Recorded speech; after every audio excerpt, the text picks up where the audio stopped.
Hello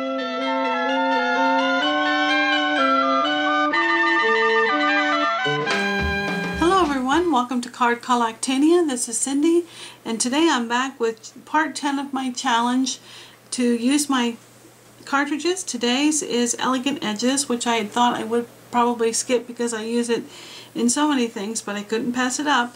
So today I am using it for a frame that I'll use in just a moment. I'm starting, as I often do, with a white 5.5 by 4.25 inch card. This was just a piece of cardstock, which 8.5 by 11, which I cut in half, and then used my bone folder on to make the crease nice and sharp. And then I have a mat here. It is dark blue, navy, and it is from Coordinations. And it's a fairly heavy piece of cardstock, and it is 5.25 by 4 inches.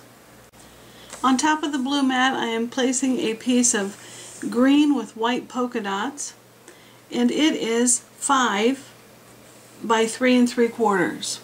5 by 3.75. And I'll put these three together and then I'll show you what I have next. Now that I have the mats all down, I'm ready to add another set of mats. One is a navy blue. This one is 1 1/4 inches wide, and it is 4 3/16 inches long. And on top of that, I am placing an aqua color. This aqua is a piece of color core cardstock from Coordinations, and it is 1 3/8 by 4 3/16. Now, before putting this, before I did anything else to this aqua mat, I took a clear stamp, which was this curved edge scallop, into little circles. It was all one stamp, so I stamped that on the edge, and then I trimmed as best I could with a pair of scissors to give the paper itself a scalloped edge. I also ran this through the Swiss dot folder by Cuttlebug. Right, now I'm ready to put this. I'm going to position it over here near the edge. I'm using 3 different colors today, a green and 2 shades of blue. And I'll put these down and be ready to show you the next item. Right now I'm ready for Elegant Edges and what I cut from it. I used the frame that is found on page 21. I cut it in the oblong and used the shift so that it's a solid piece, not the one with a little design in it. And then I also cut the shadow from it, the oblong shadow, which is found here in the corner.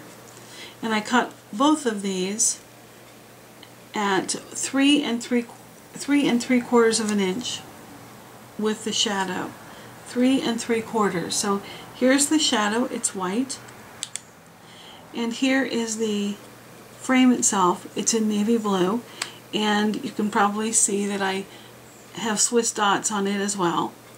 And I'm going to put these on some, I've put the bottom one on some foam tape from Scotch, and I'm going to stick them together and I'll position them here, and then I'll be back to show you what I'm going to do on the mat itself. I'm ready to put this down. I have all the foam tape on it and the backing removed. So I'm ready to put it onto my card, and I'm needing to put it very near the top and to center it between the edging here and the edge of the green mat. My sentiment is going over here in the left hand corner, so I have to leave myself some room for that. I think that will work. And I'm going to go ahead and put the sentiment on now, and then I'll deal with the mat in a moment. What I have done here is I have cut a piece of blue. Well, first I started with a happy birthday sentiment, which I did on the computer. I cut it with my word window, Stampin' Up, and then behind that I put a piece of 3/8 inch ribbon, which is the same width as the sentiment itself.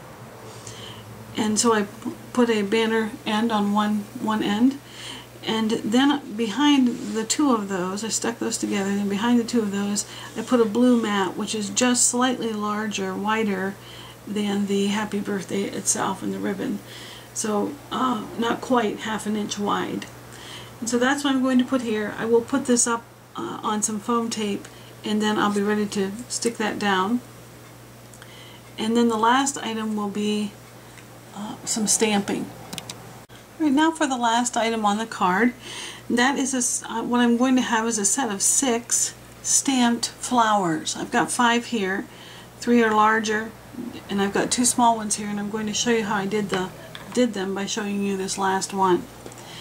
I'm going to stamp on this small piece of blue, and it's a very small flower that I have right here, and I'm stamping with white Versamagic ink. This is chalk ink, and I'm going to stamp onto this small piece of blue. And then as soon as I stamp that, you'll see that image. And then I'm taking I have a sponge dauber with some green chalk on it, and I'm just going to dab over this white flower. The white brings the image off that dark blue, and because it's just chalk, I can blow on it and get most of the chalk off of it. And then what I'm going to do is trim around this like I have in all of these. Since it's going to be up against a blue background, the trimming won't be noticeable, and you won't be able to tell that it's there and not so obvious. And then I'm going to put a small gem in the middle here. These are called Mamby stones. I got them at Joann's. And I'll trim that up, and then I'll be ready to position these onto that mat.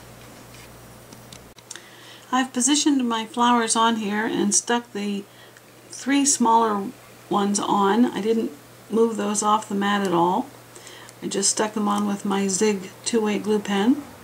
And now I'm going to position the 3 larger ones. I have already put Scotch foam tape on them. And so now I'm just ready to peel that off and stick these down. The chalk that I used is a shimmery chalk. It's from Oriental Trading. And now I'm ready to place this last largest one here. And I think it will look quite nice. Yes, I think that will look quite nice. There. You'll see that I've put little gemstones in the middle of each flower. And so now I'm all set with a blue and aqua and green card. You could easily change up the sentiment and make this say whatever you want. If you have stamps and you would like to try this new technique, I think you'll find it really very interesting to do, and it lets you use dark colors as backgrounds and still be able to see the chalks. So have a great day. Hope you enjoy it. Come back for part 11. Bye-bye.